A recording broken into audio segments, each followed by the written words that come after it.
All right, folks. Chapter 10, the last and final chapter of this unit, and we are going to explore product concepts. So, um, as you know, we have the marketing mix, the 4 P's, and one of those P's is the product in itself. And so we're going to kind of dig into that. The book will tell you that a product is anything that is, whether it's desired or not, it's something that a person or an organization receives in the exchange. If you will cast your mind back to when we first started talking about marketing, we will talk about how, if you remember, we talked about the exchange of either money or time or resources or whatever the case may be. And so here is an example of the product, the actual thing that's being exchanged. So remember, we're in the middle of this exchange. And so this is the thing. In most cases, it's the way that you and I consume goods. We exchange money for some product. So the basic goal at any time we are purchasing something is to receive some sort of benefit, whether that be a tangible benefit or an intangible benefit. Um, so it can also be, as you can see here, um, a good, a service, or an idea. And so you've all been a part of a situation where you go to the store and you buy a product, and now you give money and you get that product. You've also been part of some sort of exchange of service. So let's say you go to the barbershop and you give them money and they cut your hair. Or you go to a nail salon and you give them money and they do your nails. There are lots of different types of consumer products, the products that we as people who are out in the normal marketplace use these products. And so we can have a convenience product, which is an inexpensive item that maybe just takes a little bit of effort. A shopping product, so maybe that's something that you go out and you go, if you think about going shopping, it requires comparison. It's usually a little bit more expensive than a convenience item, and it's found in fewer stores. And then a specialty product, which is something you have to go out looking for specifically, and it can be an extensive search that is relatively reluctant to accept subsidies. So if you think about a substitute, so if you think about, let's say you want a really specific type of food, and you go out and you're like, I want to eat sushi, and you go and you search out a sushi place. Well, you don't want anything but sushi, so that's something specialty. Let's say you want a Louis Vuitton handbag, and you go out and you shop for it, and you're to look for a Louis Vuitton handbag, and you don't want anything but that. There's no substitute that's involved. You see here a substitute. There's nothing that's involved here that allows you to change what you're looking for. So that's a specialty product. And then an unsub product is something that it's unknown to you as a buyer, and it's not something you're actively seeking out, but it's something that kind of encounters you in the marketplace. So we're going to talk about the difference between product items, product lines, and the product mix. So later in the semester, we'll talk about retailers and how they have lots of different items, lines, and mixes. And this is kind of a little snapshot into that. So I've pulled this up for you, Mrs. Meyer's Clean Day. And so I want to break down for you the difference between an item, a line, and a product mix. So before we jump into that, let me kind of show you. A product mix is all the products that an organization sells.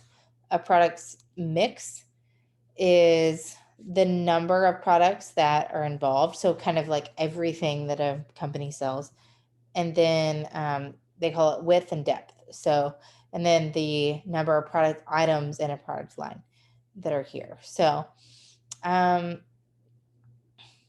just kind of dig in here. A product item is just any one thing. So Mrs. Meyer's Clean Day is a great example because they have lots of items, they have lots of lines, and they have a huge mix of items. So as you can see here, this is their mix. So let's start big and go small. Mix is like the largest. Mix is all of the things. If you think about like an ingredients list, and how you're mixing products together in an ingredient, like to maybe make a cake, this would be how a company looks at that. So we have different items. We have household cleaners, we have dish soap, we have hand care, we have bestsellers, we have air fresheners, we have things for laundry, and we have things for body care. So this is like a very bird's eye view, a big zoomed out version of what we have. And then if you look at, let's say we're going to dig in and we're going to say, let's start by scent, because that will help me explain this a little bit better. So that was the product mix. And now we have a product line, which is all of the group of closely related products that are offered by a company. The line includes anything that's related to this one scent. So all of these things are in the line. And then if you zoom in even further, you can look at one thing, which is a product item, like the Verbena laundry detergent, or one item, the Verbena body wash. If you look at all of these things, remember, this is the mix, all of these things together. They can represent a huge grouping of products that a company represents. And then as you zoom in closer and closer, you can see that you get a product line, which may be related to a scent. Like, I like this example because it has one scent, one thing that it's related to, and that's easy to understand. But the beauty industry is big in this. They have, and so is the cleaning, the household goods industry. But the beauty industry especially has a huge amount of information regards to a product line, because they may make a product line just for dry skin or just for oily skin. And then they have specific items that you can pick from that. So this is a really great example and a good way to look at this. But from there, if you remember, we cast our mind back to branding. You remember branding from the very, very beginning. Remember, I started with branding because I thought it was important that you looked at the entire picture and how we go about marketing. So the brand in itself is a name, a team, or a symbol or a design that identifies a seller's products or helps you differentiate a product from another product. So this may be the Nike swoosh. This may be the apple, the little apple with the bite taken out of it. But that's the brand. But then the brand name is the words, the letters, the words that are all included. So when I say Apple, Apple, that is the brand name. And then the brand mark is something that is the elements of a brand that cannot be spoken. So let's say the way that the Apple store looks when you walk into the Apple store. It's very clean, it's very crisp. They have backlighting, they have white lights, they have really nice silver desks. They have like a very chic look about them.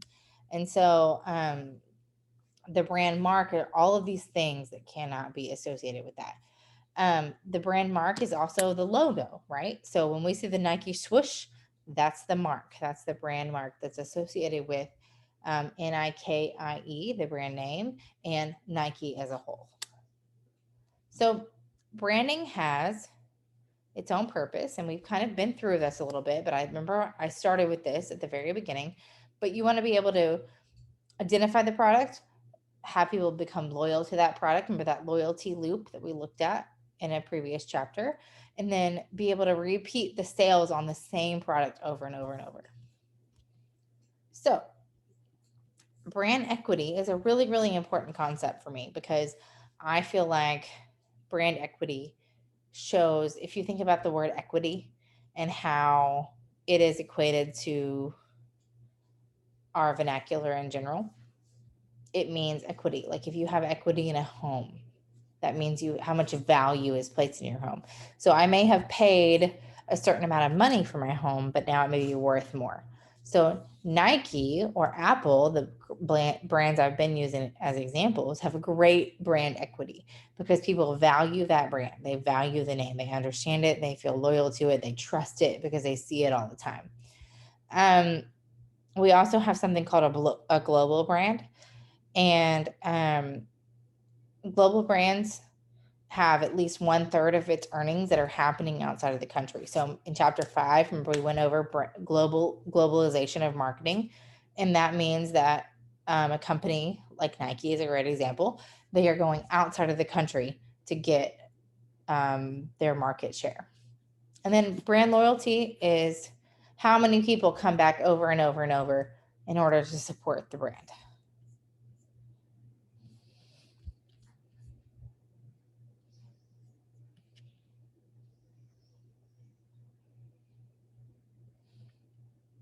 So we have a couple of things here. Individual branding is something that you'll need to know about versus family branding. In your book will talk a lot about this, but individual branding is using a different brand and different names for each product. So I will show you Johnson & Johnson. They have tons and tons of different brands that are associated with what they market. So obviously right now, their big push is the COVID-19 vaccine because Johnson & Johnson is who developed that vaccine. But they have tons of products. They have lots and lots of things that they are a part of. They have lots of brands that they are associated with that don't have anything to do with the name Johnson & Johnson. So you'll see Neutrogena as an example. Well, they've changed their website, but that's okay. Neutrogena, like the face care, they have a really great example of how they go about having Johnson & Johnson be the sponsor of this product, but the name on the brand is Neutrogena. Here we go. Let's try this. They move stuff around. Here we go. Skincare. Oh, Neutrogena. There you go. So they're the number one brand recommended by dermatologists, and it's a really great thing. Aveeno is another one. You wouldn't associate it with the name Johnson & Johnson, but it is part of this huge brand. And then you have something called an individual brand. So they market lots and lots of different products under the same name. So that may be Nike, where they have shoes and shirts and skirts and socks and all these fun things, but then they're all called Nike. Whereas individual branding is more like this, where they have lots and lots of different brands associated with under this big umbrella of Johnson & Johnson. So you may have seen a lot of these different things at the grocery store or at the supermarket, but they are all under an individual brand like Aveeno, which has its own branding, its own marketing mix, but it doesn't necessarily have anything to do with Johnson & Johnson. There's also something called co-branding. Co-branding has something to do with the way that two brands, or maybe even more, place their name on a product. So Nike and Apple Watch, they partnered and they co-branded with one another because they felt like people who had Nike watches would definitely want to be involved with, or people who had Apple Watches had something to do with Nike running. And so they helped each other with their brand equity. Remember when you talk about equity, they helped each other with being able to solidify their stance in the market. It's also important to know about a trademark and a service mark and what generic products look like. I'll let you read about this in your book, but kind of take note that will be on your exam. And then let's kind of jump into packaging. Packaging seems silly, but it's kind of important because it can contain and protect a product and can promote a product, and it can facilitate the use, storage, and recycling of a product. And so in order to understand packaging, you have to kind of understand what it means to package a product and how the end result is kept in mind. So when you're looking at packaging, it's important to look at the way that international marketers look at packaging, because people in other countries may have different uses for packaging. And it also is related to branding. And so if you think about the way that packages are used and the way that you look at a product and the way that you buy a product, the branding is very, very important because that's something that solidifies that brand equity that we spoke about. And finally, a warranty. A warranty is really, really important because if you think about the way that warranties work, they're important tools because they offer customers protection and they help them look at the quality of the product. So if you look at a product and you're like, okay, I'm going to buy this, but I'm going to get a warranty, that's a confirmation that the product is very, very high quality. Um, there are two different kinds of warranties: an express warranty and an applied warranty. So an express warranty, as you can see here, is a written guarantee. So we bought a refrigerator from Lowe's yesterday in my house. We bought a new refrigerator. Yay, that's very exciting. And we had a written warranty, an express warranty. It's a written guarantee that for 3 years, if you have something go wrong with your refrigerator, they're going to fix it. And then there's an implied warranty. So, for example, we had an anniversary, and my husband bought me a wedding band to go with my wedding ring, and a diamond fell out. And it wasn't a big fancy thing, it wasn't a big deal, but the place that we went to that provided us with this beautiful band that signified our anniversary, um, the diamond fell out, and we went back and we said, "Hey, diamond fell out." And there was an implied warranty. It wasn't written. We didn't sign something that said, "Yes, you will guarantee this piece of jewelry for 3 years." But they fixed it because they wanted to make sure that the good that they sold was proper and that it was working the way that they said it would. So that is important because when you think about the way that product packaging and new products are developed, you want to make sure that you have product warranties to ensure that. So I hope that this helped you kind of shed some light on chapter 10. I like chapter 10. I think chapter 10 is super enlightening in terms of the way that we look at the product mix, the marketing mix, if you will. And if you think about the 4 Ps, this is all about the product. And so I hope that this helps gives you some context to what we've been learning so far. And thanks for tuning in, guys.